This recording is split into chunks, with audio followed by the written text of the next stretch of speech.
Jose is a psychologist, and he's developed a new therapy approach to treat depression. He thinks that his new approach will reduce depression in patients even better than traditional counseling can. In order to find out, Jose designs a study to test his new therapy in comparison with the traditional way of treating depression. He gathers a bunch of depressed patients and measures how depressed they are at the start of the study. Then he treats half of them the traditional way and half of them with his new form of therapy. After a while, he will measure the depression levels of the patients again and compare them to see if the patients exposed to his new treatment have seen more improvement than the patients exposed to the traditional form of counseling.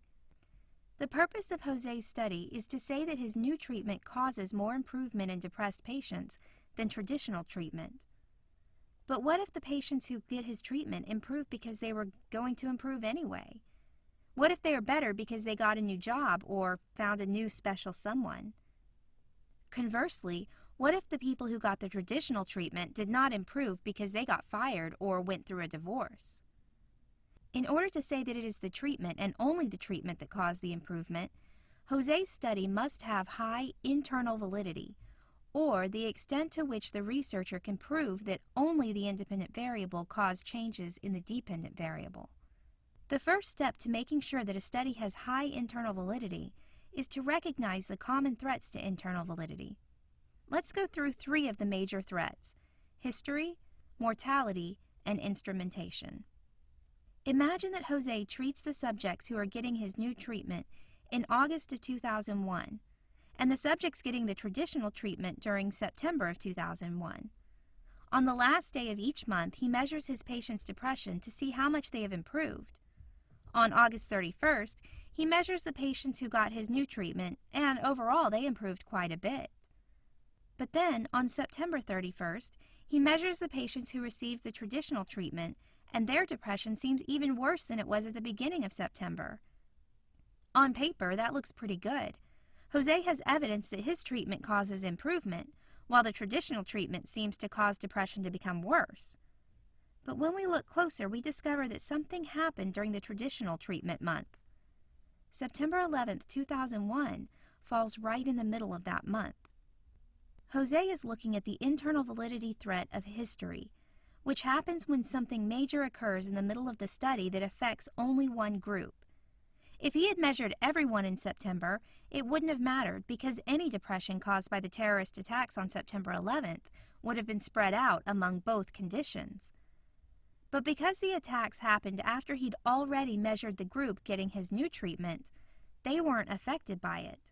And he can't know if the difference is because his treatment is better or because those patients who got the traditional treatment were exposed to this historical event. History doesn't have to be something big like September 11th. It can be something as small as doing research on subjects who are in the middle of midterms or doing research in a school classroom where they have just gotten back test scores. The trick is to make sure that it affects both conditions in the study, or you might have a problem with internal validity. Let's say that Jose did not have a problem with history, though. He measured both groups at the same time and everything seemed to be fine.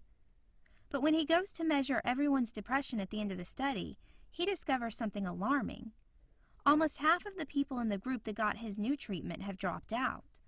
Maybe they moved away, or passed away, or just decided to stop seeing Jose. This poses the problem of mortality, which occurs when a large number of subjects drop out of one condition. Why is this a problem? To understand the issue with mortality, think about a group of people. Some are really, really tall and some are really, really short, but most people are somewhere in the middle. If you have a large number of people, the average height for the group will be somewhere in the middle. The tall and the short people will kind of cancel each other out, and there will be enough average height people to make the average seem pretty close to normal. But what if a bunch of short and normal height people drop out of the group? Then the average height for the group becomes larger because you have a bunch of really tall people, only a few normal height people, and no short people. If a bunch of subjects drop out of only one condition, you might not have a good representation of what that condition is really like, which is why mortality is a threat to internal validity.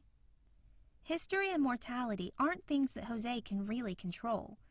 He can't stop September 11th from happening, and he can't force people to stay in his study.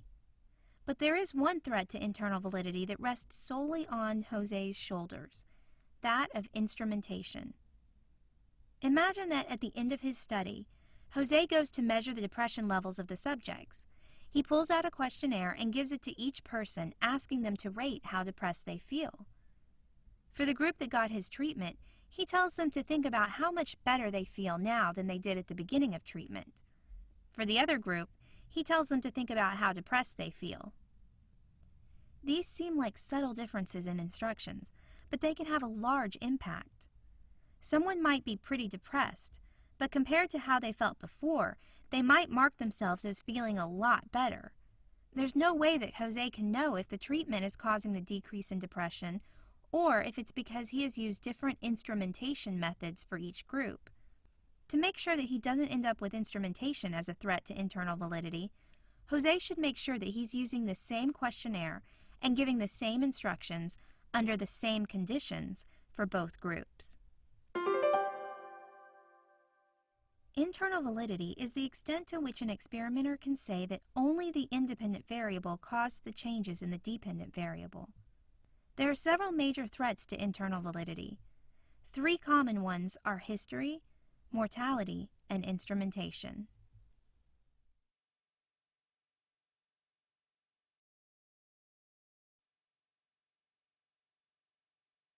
Lisa is a psychologist who is interested in whether teaching people puzzle-solving strategies will improve how quickly they can solve puzzles.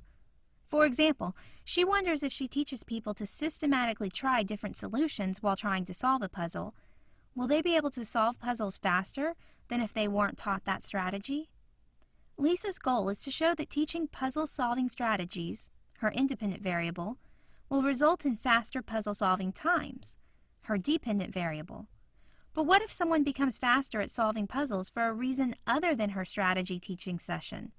For example, what if the person eats food or drinks caffeine and that helps them solve the puzzle faster?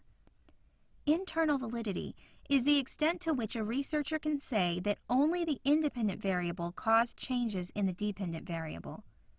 For Lisa and other scientists, internal validity is the goal. She wants to be able to say that her teaching puzzle-solving strategies is what causes people to solve puzzles more quickly, not that their consumption of caffeine caused it. There are several major threats to internal validity. Let's look closer at 2 common ones, testing effects and regression to the mean. We've all heard the old saying that practice makes perfect, right? Well, that's the basic theory behind the testing effects threat to internal validity. Let's look to Lisa for an example. When the subjects for Lisa's study come into her lab, she gives them a puzzle to solve and times them on it. This is called a pretest. After they work on the puzzle, Lisa teaches them strategies for how to solve puzzles. Then, Lisa gives them another puzzle similar to the first one and times them on it. She hopes to see their time become faster. This will indicate that they are better at solving puzzles, since the faster you can solve a puzzle, the better you are at it. But wait, remember that they started by taking a pretest. How does Lisa know that the lessons improve the subject's time and not the practice of the pretest? After all, practice makes perfect. This is testing effects. A pretest gives the subjects practice that might help them improve, regardless of whether they learned anything from the lessons or not. Lisa can control for testing effects, that is, reduce or eliminate their effect, by having a control group. For example, say that instead of teaching all the subjects the puzzle-solving strategies, Lisa taught half of them the strategies. For the other half, she just gave them a break to relax. Then she looked at how much more quickly both groups did on the second test than on the pretest. Because both the control group, who did not get the strategies, and the experimental group, who did get the strategies, took the pretest, Lisa can see how much effect testing has had on the results. Imagine that you're one of Lisa's subjects. You go into the experiment and take the pretest. Then you get a break to relax. During that break, you talk to your girlfriend on the phone. She says that she's met someone new and is leaving you. How do you think you'll do on the second puzzle? If you're like most people, you will probably not do very well. But what if you do the puzzle task every day for a month? Chances are that eventually you'll get a score close to your normal score. There are many things that can happen to make a person do extremely well or extremely poor on a given day. A bad day or feeling ill can make someone do poorly on a task, while having gotten a good night's sleep and feeling sharp on any given day can make someone do really well. But chances are that over time you'll end up with a score that is average for you. This is called regression to the mean. Basically, the mean is the average score and you are regressing, or moving back, towards it after a particularly good or a particularly bad performance. So why is this a threat to internal validity? Imagine that some people do really well on the pretest. They might have just been having a good morning, but the chances are that the next time they do the puzzle, they will not do as well. They are regressing towards their mean. The opposite is true too. Some people who do really poorly on the pretest are likely to end up with a higher score the next time just because they are regressing towards their mean. In this case, it's hard for Lisa to know whether the puzzle-solving strategies are helping or if the difference in the two puzzle tasks are just regression to the mean. Of course, the chances of everyone doing really well or really poorly and then regressing towards the mean are relatively slim. The more subjects Lisa can have, the less likely it is that regression to the mean will be a factor in the final analysis of her study. Internal validity is the extent to which a researcher can say that only the independent variable is causing changes in the dependent variable. There are several common threats to internal validity.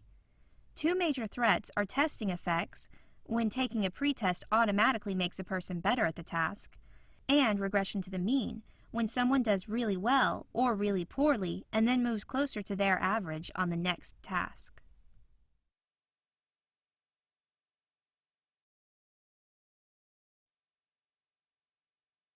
David is a psychologist.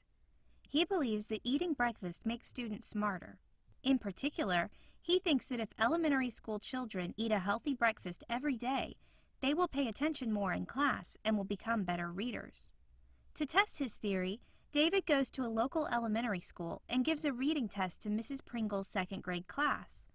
Then he arranges for a local catering company to come in and give the students a healthy breakfast every school day for 6 months. 6 months later, David gives the reading test to Miss Pringle's class again. This time, they do much better on the test. So that's it, right? David's study has proven that eating a healthy breakfast makes students better readers. But wait a minute. What if the students improved their reading skills because they did a lot of reading during that 6 months? What if Mrs. Pringle taught them lots of great things and that made them better readers? How does David know that the breakfast was responsible for the improvements in the reading that he's observed? The goal of research is to be able to say that one thing causes another. In David's case, he wants to be able to show that breakfast, his independent variable, caused the reading improvement, his dependent variable. Internal validity is the extent to which a researcher proves that only the independent variable is responsible for changes in the dependent variable. There are several problems that arise in research that can lower internal validity, though. Let's look at 3 common threats: maturation, selection, and selection interaction. Remember that David gave breakfast to Mrs. Pringle's second grade class for 6 months, and then discovered that their reading improved. He believes it's because of the breakfast. But Mrs. Pringle's class is older now and more mature. How do we know that they didn't become better readers just because they are older and have more experience reading? This is a good example of the threat of maturation. Anyone who's ever been around a kid knows how quickly they grow and learn. A second grader can become a better reader in a matter of days, just based on the pace at which her brain is developing and the amount of written text that she's exposed to. And maturation happens with older people too. Imagine a 20-year-old worker at a factory whose only interest is hanging out and playing video games with his friends. Fast forward a year, and that same worker might not be much older, but maybe he has a baby at home to support. The way he responds to things is vastly different now. So how can someone like David control for, or eliminate the effect of, maturation? The easiest way is to have a control group, or group of subjects that do not get the same treatment as the main or experimental group that he's studying. For example, Mrs. Pringle has a friend down the hall, Miss Travis, who teaches second graders too. She and Mrs. Pringle use the same textbook and teach the same way. But David doesn't give Miss Travis's class breakfast. They have to do without. When David measures reading at the end of the 6 months, he can compare how much Mrs. Pringle's class and Miss Travis's class improved. The two classes have matured at the same rate, and everything else is the same. The only difference is that Mrs. Pringle's class got breakfast every day. So if Mrs. Pringle's class improved more than Miss Travis's class, David knows that it is the breakfast that's responsible. So David decides to use Miss Travis's class as a control group and give Mrs. Pringle's class breakfast and then compare the results of the two classes. But what happens if Mrs. Pringle is a more experienced teacher than Miss Travis and has a better method of teaching? In this case, David might have a selection threat to internal validity. This occurs when the two groups are different in a fundamental way other than the focus of the experiment. In other words, if Mrs. Pringle is a better teacher than Miss Travis, you'd expect her class to show more gains in reading by the end of the year than Miss Travis's class. In that case, the breakfast might not be the thing causing the change in reading skills. The selection of the subjects is. The best way to avoid problems with selection is through random assignment. That is, instead of choosing Miss Travis's class for the control group and Mrs. Pringle's class for the breakfast group, David could flip a coin to decide which class gets the breakfast. Better yet, David will have many test classrooms and randomly assign all of them to one of the two conditions. Have you ever heard the expression that something is greater than the sum of its parts? That's what happens when selection interacts with another threat to internal validity. Let's say, for example, that Mrs. Pringle's class is a highly gifted class, and Miss Travis's class is full of struggling students who just don't learn as quickly as the students in Mrs. Pringle's class.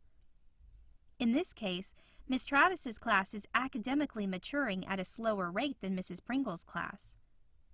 Because David has selected Mrs. Pringle's class to get breakfast, and because the two classes are maturing at two different rates, selection and maturation are interacting. In statistical analysis, an interaction is signified through multiplication, and that's just what happens in real life. If you think of selection threat as being a level 4 and maturation as being a level 3 threat, you can add them up to get 7. But in an interaction, it's like you're multiplying the problems. So instead of adding the two up to get a level 7 threat, you multiply them and end up with a level 12 threat. In other words, together these threats are greater than the sum of their parts. Selection interaction can occur with selection and any other threat to validity, though it most commonly happens with maturation. Like selection alone, the solution to a selection interaction is to randomly assign subjects to a condition. Internal validity is when a researcher can prove that only the independent variable caused the changes in the dependent variable. There are many threats to internal validity. 3 common threats include selection of subjects, maturation of subjects over time, and selection interaction with other common threats like maturation.